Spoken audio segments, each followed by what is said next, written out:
मूसा को परमेश्वर ने आज्ञा दिया कि वो फसह का त्यौहार मनाए, फसह का त्यौहार। और वो निर्गमन 12 में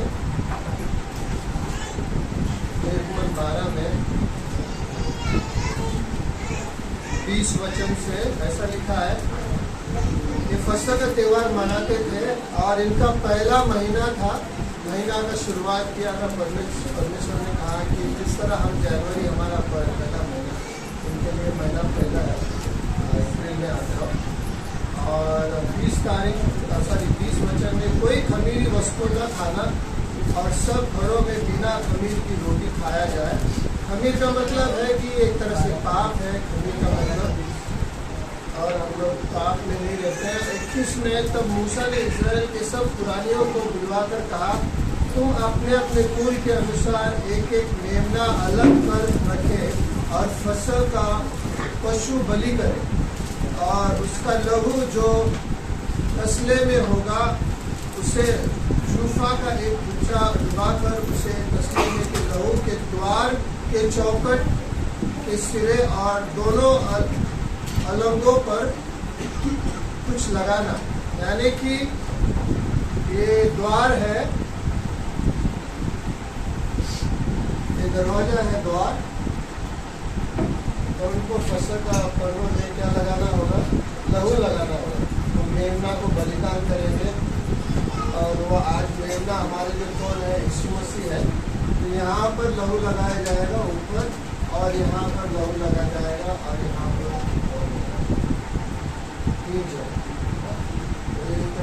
एक प्रकार से यीशु मसीह का क्रूस का हिसाब से दिखता है।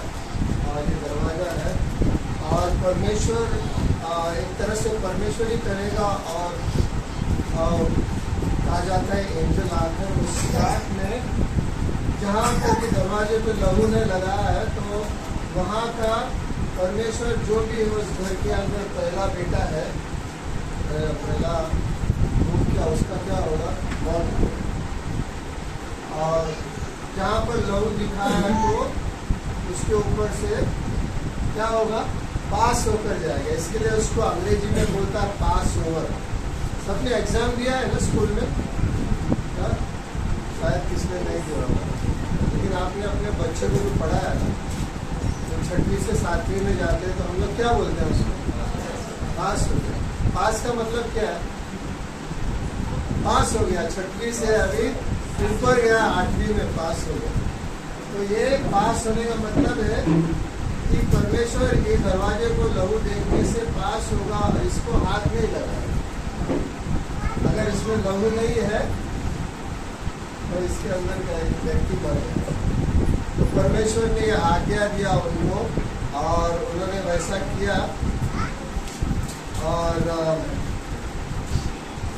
तो 23 में लिखा है, क्योंकि यह देश के बीच होकर विषयों को मारता जाएगा, इसलिए जहाँ जहाँ वह चौखट की सिरे और दोनों अलंगों पर लहू को देखेगा, वहाँ वहाँ उस द्वार को छोड़ जाएगा और नाश करने वालों को तुम्हारे घरों में मारने के लिए न जाने देगा।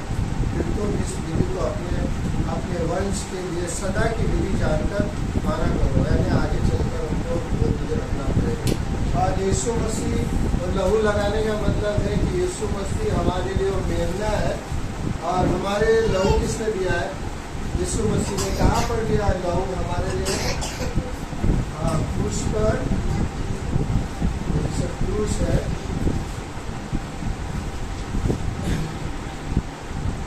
यहाँ पर यीशु मसीह का मौत होगा, उसके हाथ में कीड़े मारे जाएंगे और उसके पैर में भी कीड़े मारे जाएंगे और उसके फाटों का मृत्यु होगा और यीशु मसीह का मौत होगा।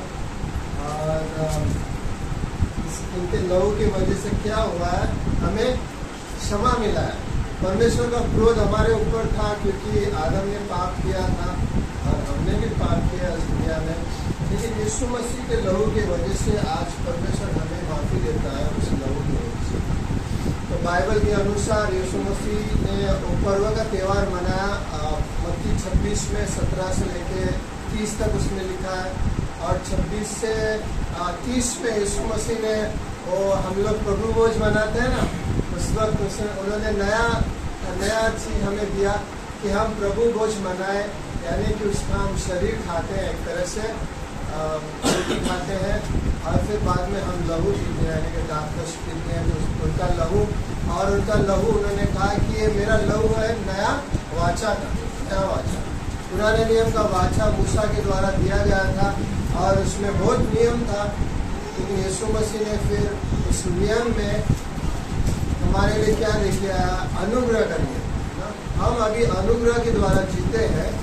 हम उस नियम, पुराने नियम के हिसाब से जीने जाएंगे तो हम नहीं जी सकते, क्योंकि पाप होता ही होता है। लेकिन यीशु मसीह माफ़ी देता है, तो हमें यीशु मसीह ने माफ़ी दिया और उन्होंने पर्व का त्यौहार मनाया। और फिर उसके बाद क्या होगा कि शुक्रवार के समय, फ्राइडे के समय, शुक्रवार जो हम लोग मनाते हैं ना, फ्राइडे,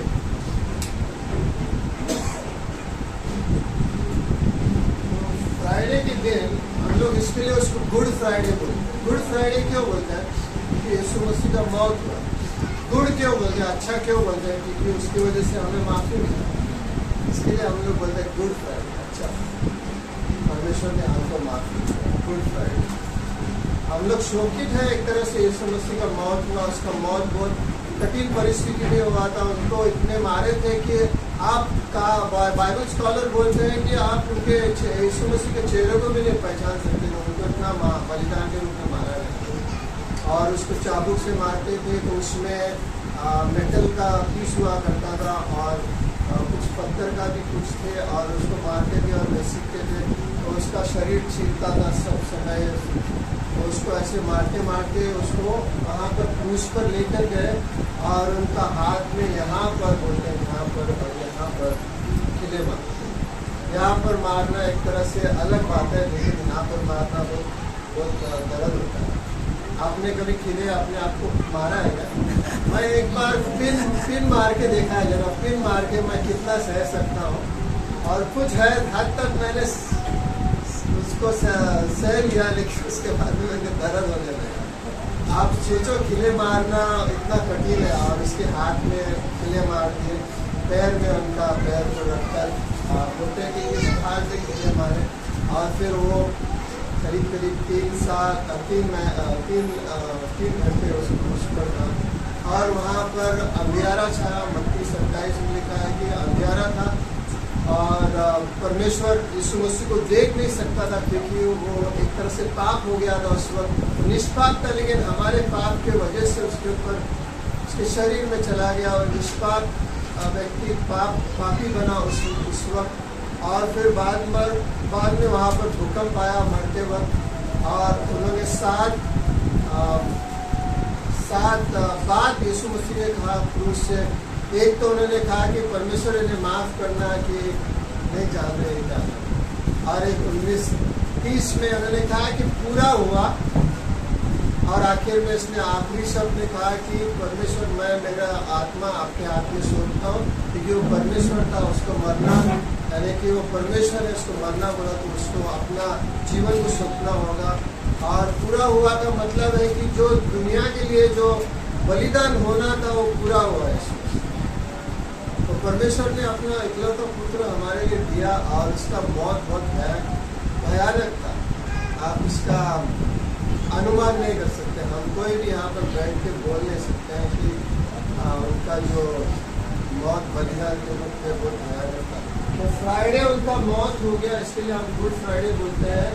और फिर शनिवार को वो कब्र में थे, अंदर थे कब्र में, क्योंकि वो सबत का समय था, तो हम सबत के दिन कुछ करते नहीं थे।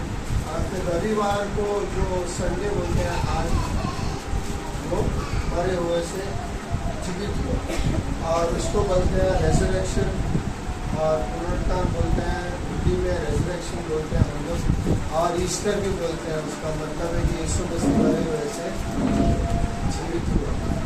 तो ये पर्व के त्यौहार के हिसाब से उसी दिन मना रहते हैं। फिर यीशु मसीह ने वो मेमना, उन्होंने बलिदान नहीं किया मेमना, क्योंकि वो खुद ही मेमना था, और उन्होंने नया वाचा दिया हमारे लिए, और यीशु मसीह ने। और फिर जब वो जीवित हुए तो कब्र एक तरह से खुलकर कब्र में से बहुत व्यक्ति बाहर आए, जिससे यीशु मसीह ने यीशु मसीह पे विश्वास किया, क्योंकि रेजरेक्शन यानी कि यीशु मसीह का जी उठने के इसमें इतना पावर था कि मरे हुए आदमी भी जिंदा हो गए। यीशु मसीह के साथ में जो मरे हुए थे वो भी जिंदा हो गए। और एक चीज हुआ कि मंदिर में पर्दा था, मंदिर है, और मंदिर के अंदर में जैसे एक मंदिर का अंदर भाग है और यहाँ पर एक महापवित्र स्थान है, इसमें कोई नहीं जा सकता। एक बार ले व्यवस्था 16 के अनुसार महापुजारी जाएगा अंदर में, पूरे इजराइल के लिए वो माफी के लिए लहू लेकर जाएगा और यहाँ पे छिड़केगा वाचा का संधि के ऊपर। लेकिन इसके आगे एक पर्दा था, ये पर्दा बहुत जाड़ा पर्दा, छोटा पतला पर्दा नहीं है, सब बहुत जाड़ा था। और ये पर्दा नॉर्मली अगर आपको फाड़ना हो तो हम लोग नीचे से फाड़ सकते हैं, लेकिन ये पर्दा बहुत ऊंचा था, उसको कोई वहाँ पर मंदिर में जा नहीं सकता है। लेकिन अंदर भाग में मंदिर का एक पर्दा ऊपर से लेकर नीचे तक पर्दा दो भाग। इसका मतलब है कि हर एक व्यक्ति को परमेश्वर के स्वर्गीय स्थान में जाने का परमेश्वर ने अधिकार दिया। वहाँ पर पुराने मंदिर में खाली महापुजारी जा सकता था, लेकिन हम लोग अभी याजकों का समाज है और हम लोग उस परमेश्वर के सिंहासन के सामने हम लोग खुद जाते हैं, क्योंकि लहू दे दिया है परमेश्वर यीशु मसीह। ये पर्दा का मतलब है इब्रानियों 10 में लिखा है कि एक नया और जीवता मार्ग के अनुसार वहाँ पर हमें प्रवेश किया है परमेश्वर के महापवित्र स्थान में। ये मंदिर में था, लेकिन आज स्वर्ग में यीशु मसीह जीवित है, परमेश्वर की दाहिनी ओर बैठा है। और उस पर्व का त्यौहार अप्रैल में आता है, आगे पीछे जाते रहता है, क्योंकि जूइश कैलेंडर के हिसाब से होता है, यहूदियों के कैलेंडर के हिसाब से तो आगे पीछे होते रहता है। ज़्यादा तो अप्रैल में आता है और वो हम लोग मनाएंगे कभी या आने वाले 7 तारीख को मनाते हैं, 8 या 9 तारीख को।